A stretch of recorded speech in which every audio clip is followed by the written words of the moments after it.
After coming home, after serving time, you decided to change things up a little bit, change the way you've been doing I wanted to go to prison, though. I grew up believing that going to prison was a part of being a man. And I wanted to be a Superman. And in the black community, nobody's more of a Superman than a guy who's been to prison. A high-value man does not even compare to a Superman who's been to prison.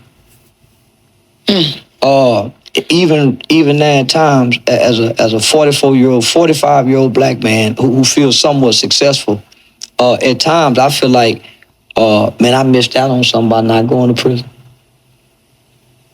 When I look at the pictures that Big Meech and them take in prison, and they post them on social media, and them niggas' skin be clear, their muscles be big, their body postures look strong, the group photo gives off this message of camaraderie. That's appealing. Yeah, that's very appealing. So as a kid, I watched Uncle Wayne go to prison. Uncle Joe went for killing somebody. Jeffrey went. Naki went. Uncle Boosie was I watched all these black men go to prison in my family, so I grew up believing that was a part of manhood. Mm-hmm. Because I have a young and impressionable mind, right? As most children do. Right. When I spent a night over my homeboy house, hey, where your dad at? Oh, he coming home from prison. Where your brother? Oh, he in jail. He ready to go to prison. Man, my uncle, he just came home from prison, and the uncle cool in a motherfucker. And when you look out into the community and you see the welcome home prison parties, shit, who wouldn't want one of them goddamn parties? So when my cousin Tasha graduated from Sam Houston High School, her party wasn't like that prison party. So as kids, we sitting back saying, man, which party would you want to? Man, fuck graduating. I want that welcome home prison party. Nice. Man, they just gave him $2,000. You see that? Golly. So as a kid, you trying to rationalize what has more value. Mm-hmm. And you watching not only in your family, in your community, these people be celebrated. Then when you cut on the television, you start seeing, express yourself. They in jail rapping. Mm-hmm. They're in jail rapping with them chains on.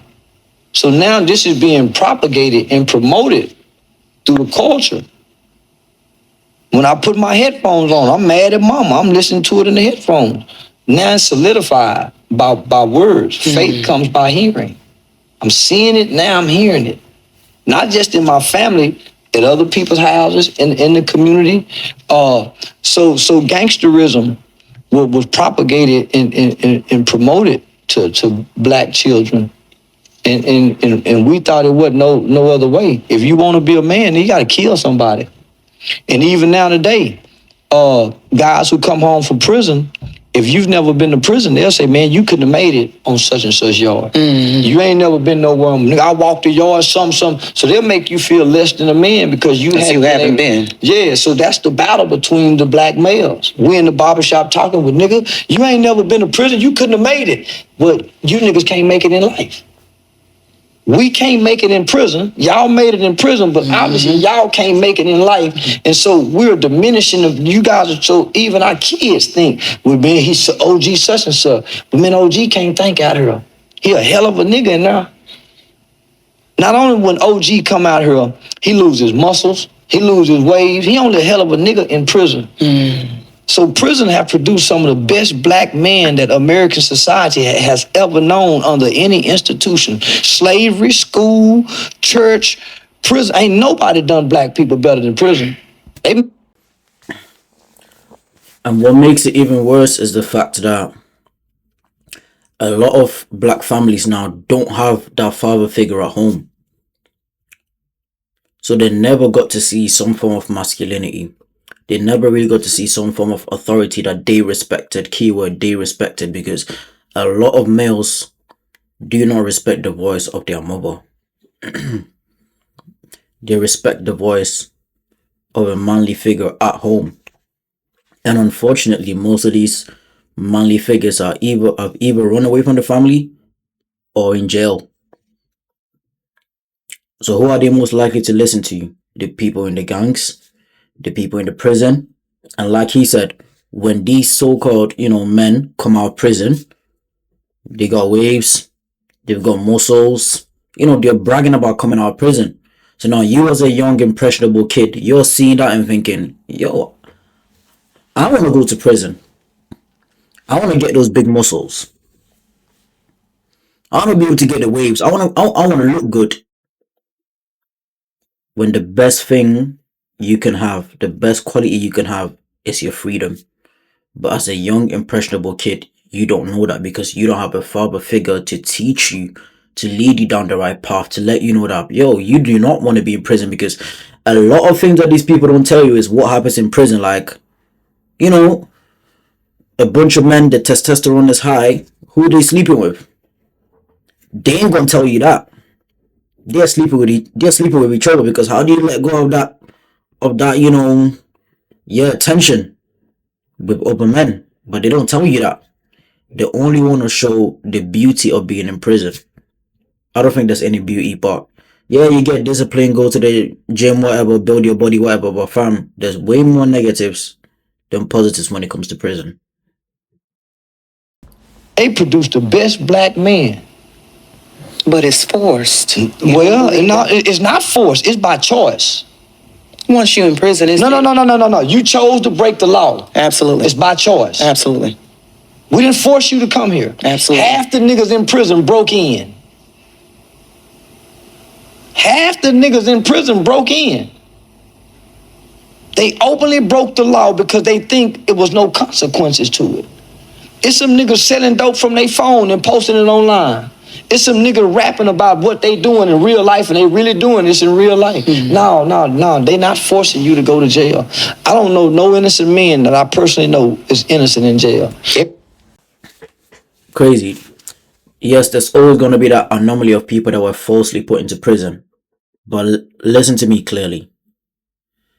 If you are incorporated in a gang, yeah, and let's say you're in a friendship group of 4, let's say 5, let's say a friendship group of 5, and 4 of your friends, yeah, sell dope, and let's say on a specific day they were selling dope and got caught, and they somehow mentioned your name as well, even though you were not selling dope at that moment, but you're still a part of that group. Even though you were falsely accused of being involved in the sales of dope, you're still kind of held accountable, because why are you chilling with that friendship group? Why did you put yourself in that position? So even a lot of people that have been falsely indicted, they were still hanging around those same people. So you put yourself at risk and put yourself in a position where you could potentially be wrongfully accused. One thing I never wanted to be was be a gang member or go to prison. Oh my gosh, that's one of my biggest fears. I did not want to go to prison. Until now, I do not want to go to prison. I'll never put my hands on a woman. I don't steal. I don't rob. I don't even fight people in general. I just stay out of harm's way. At least I try my best to. If you're going to attack me, I'm going to defend myself. But I do not want to be in any form of crime that's going to get me into prison. Let's get back into the video. I know done something to go to jail. Not like forcing you to go to jail, but like the behavior that you learn, because now you have... My mother was saying go to school. My mother was saying go to school. Mm-hmm. My mother was teaching me good morals and good values. Mm-hmm. She didn't teach me to break the law. I chose to reject what my mother was teaching because the culture says this is a black man. Mm-hmm. There's no real positive male images in the black community for us to decipher from what's a good black man. Mm-hmm. The black man that our mothers are telling us to be don't even exist in her bed. Our mothers are telling us to be the kind of man she can't even attract into the house. Mm. So how can she guide me to be a man when she don't even have a man? She don't even know a man. Her daddy was fucked up. Her brother was fucked up. My daddy was fucked up. She had a baby by my sisters. How can she tell me what kind of man to be? She ain't, mama, you ain't got a man. Or if the man you got, look what kind of man you got. Mama, how you gonna shape us boys to be this kind of man that don't even exist but nowhere in your head? Damn. Guys, I feel as though that's what we all need to change. We give people advice that we don't even take. Like he said, his mom was trying to teach him how to be a decent man in society, teaching his sister also how to be a good woman in society. But like I said, a man does not respect, most boys don't respect the voice of their mothers, they respect the voice of authority of another man. So, if she doesn't have a good man in her life, how can she tell me how to be a good man? Which is something that we all do.